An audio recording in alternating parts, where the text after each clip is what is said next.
በእንግሊዝና በሩሲያ መካከል የቃላት ጦርነቱ መጣጣፉ ተሰምቷል። ሁለቱን ሀገራት እንደዚያ ያይዞ በምላስ ጥፍር ያቧጠጣቸው ደግሞ ዩክሬን በእንግሊዝ ስሪቶቹ የሰው አልባ የጦር አውሮፕላኖች አሊያም እነርሱ ድሮንስ በሚሏቸው የሩሲያን ውስጠኛ ክፍል ክፉኛ መደብደባቸው ነው።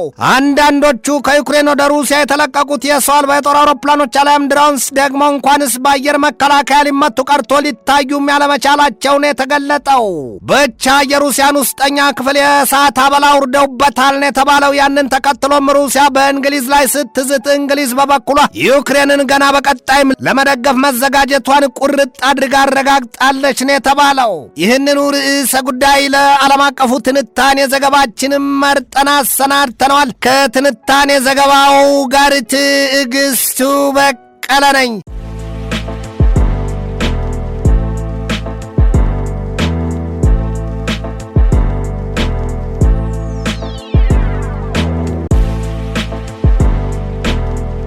የሰጠ ቢነሳ የለበት ወቀሳ ይሏል። ነገራቸው ሁሉ ለያዥ ላናዛዥና ለገናሽ ቸግሯል የሚባልላቸው ሩሲያና እንግሊዝ ክፉኛ በነገር መጠዛጠዛቸውና መዛዛታቸው ተነግሯል።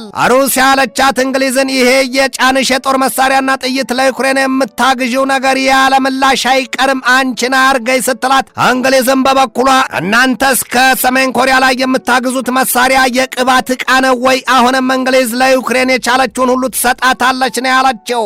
የዚህ ዘመን ጦርነት በአመዛኙ የስለላና የሰው አልባ የጦር አውሮፕላኖችና የጦር መርከቦች የተሰማሩበት ዘመን ሆኗል። ሌላው ቀርቶ ድሃ ተብለው የሚታሰቡት ሀገራት እንኳ እንደ ሱዳንን መሰሎቹና እርስ በርስ በሚተላለቁት ሀገራት እንኳ የዚያ መቅሰፍተኛው የሰው አልባ የአየር ላይ ዱዳቁስ በንጹሐኑ ላይ ሳይቀር የእሳትና አሲድ መዓቱን እያወረደ ባዶ ያስቀራቸው ቤቶች ጊዜና ዘመን አሊያም መጪው ትውልድ ካልቆጠረው ለታሪክ የሚቀር ጉዳይ ሆኗል። ዛሬ በድፍን ዓለም ወይም በምድሪቱ ላይ ድሮን የሚለው ቃል እንደ ዘመናዊው የመነጋገሪያ ስልክ ወይም ሞባይል ስሙን የማያውቅ አለ ለማለት ይከብዳል። ይህ በርካታ ሀገራት ፖለቲከኞች ሲወዳጁ ስራቸውን አይተው ነው ይሏቸዋል። ያውም የጦር መሳሪያ ድጋፍ የሚያደርጉላቸው ለዚያውም በዋናነት ድሮን። ከዚያም በኋላ በጠሉትና በፈሩት ላይ በጭካኔ ንጹሑን ከወንጀለኛው ሳይለዩት እሳትና አሲዳቸውን ይለቁበታል።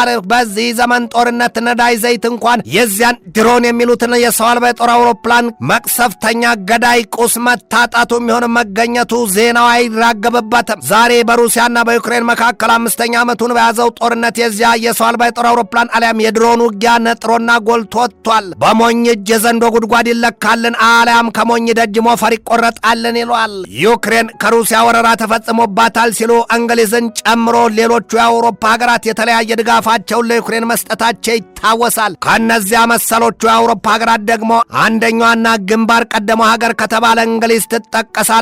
እንግሊዝ ከቀድሞው ጀምሮ ለዩክሬን ከሰጠቻቸው የጦር መሳሪያዎች መካከልም 14 የቻሌንጀር 2 የጦር ታንኮችና 30 የኤኤስ 90 የንግት ሚሳይሎች እንዲሁም የስቶርም ሻዶው ክሩዝ ሚሳይሎችን መስጠቷ ይታወቃል። ዛሬ ደግሞ እንግሊዝ ከ150 ሺህ በላይ የሰው አልባ የጦር አውሮፕላኖችን አሊያም ድሮንስ ለዩክሬን ሰጥታለች ነው የሚባለው። ሩሲያንም ክፉኛ ስተግትጋታለች ሲል የወጣው መረጃ ያሳያል። አሜሪካን በበኩሏ ለዩክሬን በቀደሙት ፕሬዚደንቷ በአሜሪካ ፕሬዚደንቶች ታሪክም የዕድሜ ባለጸጋው ጆ ባይደን ዘመን 31 M1 የአብርሃምስ የጦር ታንኮችና 8 M88 የጦር ተሽከርካሪዎችን እንዲሁም ሌሎች የአጭር ርቀት ተምዘግዛግ የጦር መሳሪያዎችን ለዩክሬን ሰጥታለች። ፈረንሳይም በበኩሏ የኤኤምኤክስ 10 RS የውጊያ ተሽከርካሪዎችን አሊያም ቀላል ታንኮቿን ለዩክሬን ሰጥታለች።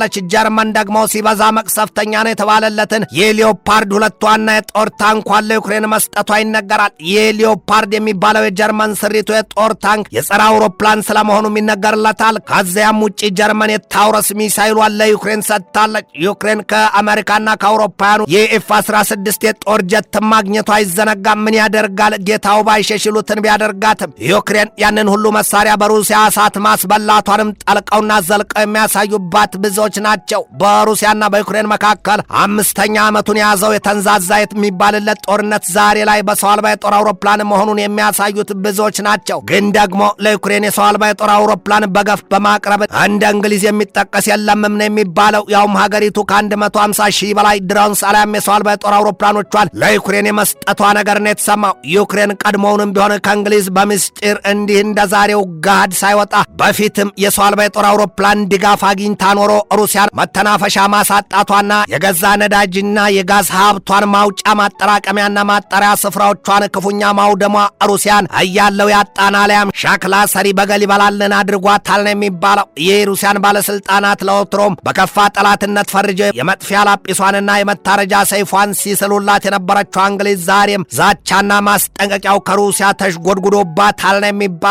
የሩሲያ ሹማምንት አሏት እንግሊዝን በሩሲያና ዩክሬን ጦርነት በገባሽበትና በተቀላቀልሽ መጠን የምትከፍሊ ዋጋም ከፍ ይላል ነው ያሏት። ለንደን ለሩሲያ መልሳ የማትጨርሰው ጥያቄ ይቀርብላታል ሲሉ ነው ደጋግመው ሩሲያውያኑ ያስጠነቀቋት። እንግሊዝ የሩሲያን የቁጣና መዓት ምላሽ ምን እንደሆነ ቀድሞም ታውቀዋለችም ነው ያሏት። ሩሲያ አንድም ፊት ለፊት ራሷ ሁለትም በሌሎች ኃይሎች እጅ እንግሊዝን አይሆኑ ታደርጋታለች ሲሉ ዝተዋል። እንደ ሩሲያ ባለስልጣናት ዛቻና ማስጠንቀቂያ ታዲያ ሩሲያ በእንግሊዝ ምድር ዘልቃ የሹማምንቶቿን ግዳይ ትጥላለች። ይህ ጅምላ ጨራሽ መሳሪያዎቿንም ለመጠቀምና የቀድሞው የመመረዝ ልምዷን ያው በሰርጌይ ስክሪፓል እንደመረዘችበት ያለ መንገድም እንደምትጠቀም ነው የተገለጠው። ሩሲያ ትላለች አክላም የሳይበር ጥቃት በእንግሊዝ ግዙፍ የንግድና የጦር መርከቦች በኢንዱስትሪዎቿና በከፍተኛ ድርጅቶችና ተቋማቶቿ ለዚያም ደግሞ በጃጓርና በላንድሮቨር ጉድ ልትሰራት ባንኮቿን ቢሉ ኩባንያዎቿና የመንግስት ተቋማቶቿን ዝገትና አፈር ልታስበላቸው ቆማለች ሲሉ የሩሲያ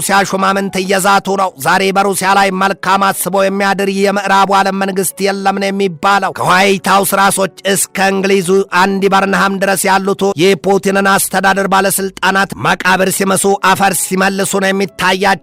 ሙሎና ዳራቸው ይሏቸዋል። ታዲያ ግን በሐሳባቸውና በምኞታቸው መሆኑን ልብ ይሏል። ሩሲያ በኒውክሌር ጦር መሳሪያ ረገድ ልዕለ ኃያል መሆኗ ይታወቃል። ነገር ግን በዚህ በአሁኑ ደረጃ ያንን ጨራሽ መሳሪያ ትጠቀማለች ተብሎ አይታሰብም ይሏታል። ግን ደግሞ የወፍ ወንዱን የሰው ሆዱን የሚያውቅ የለምና ሩሲያ የኒውክሌር ጦር መሳሪያዋን ብትጠቀምስ ፑቲን ደጋግመው ለሀገራቸው ስጋት መስሎ በተሰማቸውና በታያቸው አጋጣሚ ያንን የኒውክሌር ጦር መሳሪያቸውን እንጠቀመዋለን ሲሉ መዛትና ማስጠንቀቃቸው ይታወቃል።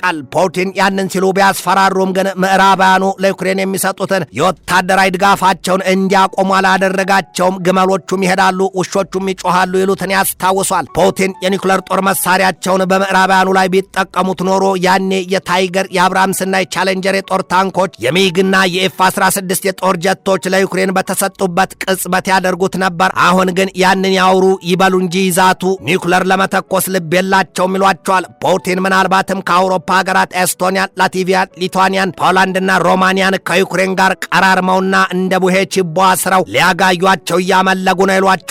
ፑቲን የርቀት ገደብ የሌለውና አዲስ የሰሩት እንደ ቡሬቨስትኒክ ክሩይዝ ሚሳይል ወይም ስካይፎልና RS-28 ሳርማት ወይም የሰይጣን ሁለት የአህጉር አቋራጭ ሚሳይሎችና የኒውክሌር አረር የተለበጠባቸውና የታጨቀባቸው ናቸውና ለእንግሊዙ ሎ ካልተጠቀሟቸው ለማንና ለየትኛው ሰርግ ሊወጡ ሲሉ ነገር የሚያላምጡት ዛሬማ መንዥከውታል። ሩሲያ ለክፉ ቀን ያለቻቸው ቲ-160 ቦምብ ጣዮቹ ሱፐርሶኒክ ግዙፍ የጦር አውሮፕላኖቿ የኒውክሌር ክሩይዝ ሚሳይል አጥምደው በየትኛውም የሰማያው ክፍል እንዳውሎ ነፋስ ሽውብስ የሚሉ ናቸው የሚባልላቸውም በርቀት ካየሩ ላይ ቁልቁል ነገር እያሸተቱና እያነፈነፉ የሚቅነዘነዙ ደም ቀለቡ ናቸው ይሏቸዋል። እነዚያን አውሮፕላኖች ዛሬ እነርሱም ቢሆን ቀንደኛ ጠላት ለምትባለው እንግሊዝ የእሳትና አሲድ መርዛቸውን ጽንስ ድርስ እርጉዝ ሆነው አፋቸውና ሞጥሞጠው የፑቲንን ትዕዛዝ ብቻ ነው የሚጠብቁት ሲሉ የሚያወሩላቸው ለቁጥር ያታክታሉ። ከባለቤቱ ያወቀ ይሉትን ሩሲያ ከዚያም ውጪ ሰርታና በአዲስ መልኩ የተጠበበችበት የኒውክሌር ጦር መሳሪያ በአሜሪካው የማንሃታን ግዛት ብትጠቀመው እንኳ ባለ 800 ኪሎ ቶኑ የአየር ላይ መቃብር እስከ 1 ማይል ድረስ ስፋት ያለው የእሳት ኳስ ይፈጥርና ያገኘውን ሁሉንም ነገር ትነት ብቻ እንጂ የሚያስቀረው አንዳች የለም ነው የሚባለው። በብዙ መቶ ሺህ የሚቆጠሩ ሰዎችና ሕይወት ያላቸውን ሁሉ ውድምድም አድርጎ እስከ ወዲያኛው የሚያጠፋ ነው። የሙቀት መጠኑ ከተባለ ደግሞ 180 ሚሊዮን ዲግሪ ሴንቲግሬድ ነው። የሰው ልጅ ለራሱ መጥፊያ ምን ይህንን ያህል ስሌት አሰላው? ከቶም ለመጥፊያው ካስፈለገው እንኳን ከአንድ ጥይት የሚያልፍ ምን አለውና ሰሞኑን ዩክሬን ከ600 በላይ የሰው አልባ የጦር አውሮፕላኖቿን በሞስኮው ግዛት ላይ አሰማርታ መተግተጓን ተከትሎ ፑቲን ሊያደርጉ የነበረውን የወታደራዊ ሰልፍ ስነ ስርዓት ሳይቀር እንዲሰርዙ ተገደዋል ነው የተባለው። ዩክሬን የላከቻቸው አብሶም እነዚያ የእንግሊዝ ስሪቶቹ ድሮንስ አሊያም የሰው አልባ የጦር አውሮፕላኖች የሩሲያን የአየር መከላከያዎች እንደ ድርቆሽ እየከረታተፉና እሳት እንደነካው ጥጥ እያጋዩ በሞስኮ ከተማ ሰማይ ላይ የሰማዩ ላይ ከዋክብትና ጨረቃ በአንድነት ተቃጥለውና ተሰባብረው የወደቁ አስመስሏቸው ነበርን የተባለው። ሩሲያ በአንድ ሌሊት የዩክሬን የሰው አልባ የጦር አውሮፕላኖች ጥቃት ብቻ ከ8.7 ቢሊዮን ፓውንድ በላይ ኪሳራ ደርሶባታል ነው የተባለው። 4 በሞስኮ የሚገኙ አውሮፕላን ማረፊያዎቿም ስራቸውን እንዲያቆሙ መገደዳቸው ተሰምቷል። ሩሲያ ለዩክሬን ድጋፍ እንዳትሰጥ ለእንግሊዝ በሰጠችው ማስጠንቀቂያ ተንተርሰውም አዲሱ የእንግሊዙ ጠቅላይ ሚኒስትር አንዲ በርንሃም ለፑቲን ቀጥታ ይህን ብለዋቸዋል ነው የተባለው። ዩናይትድ ኪንግደም ዊል ኪፕ ባኪንግ ዩክሬን። ደግሞም ደግሜ እልሃለሁ ፑቲን ሆይ ህልም ተፈርቶ ሳይተኛ አይታደርምና እንግሊዝ 100% ለዩክሬን ድጋፏን ትቀጥላለች ብለዋቸዋል። ይህ ሞስኮው ግዛት ከ800 በላይ የሰው አልባ የጦር አውሮፕላኖች መመታቱ ሲገለጥ ሩሲያም በዩክሬን ጥቃቷ 10 ሰዎችን መግደሏ ታውቋል። ዩክሬን የመከላከያ ሚኒስትሯን ሚካኤሎ ፌዶሮቭን ከስልጣን ማባረሯም ትናንት የተሰማ ዜና ነው። ይህ ጦርነት ትርፉ ይሄ ነው። ስልጣን ቀርቶ ህይወት ይነጥቃል። ያንን የሚያሳዩትም የሚያዩትም የሚያውቁትም የምድሪቱ ፖለቲከኞች ግን ስለምን ከሰላም ጦርነትን ይመርጡታል? ለዘመኑ የቀረ ጥያቄ ነው። ትንታኔ ዘገባውን ስናዘጋጅ በዋቢነት ቮይስ ኦፍ ኤምሬትን፣ ኢንዲፔንደንትን፣ ዩኤንኤንን፣ ሞርኒንግ ስታርን፣ ዩኬዲጂን፣ ፎክስ ኒውስን፣ ፎርብስን፣ ሚረርን፣ ፒቢኤስ ኒውስን፣ ሲቢኤስ ኒውስን፣ ዋሽንግተን ኤግዛማይነርን፣ ዲፌንስ ኤክስፕረስና ብሉምበርግን ተጠቅመናል።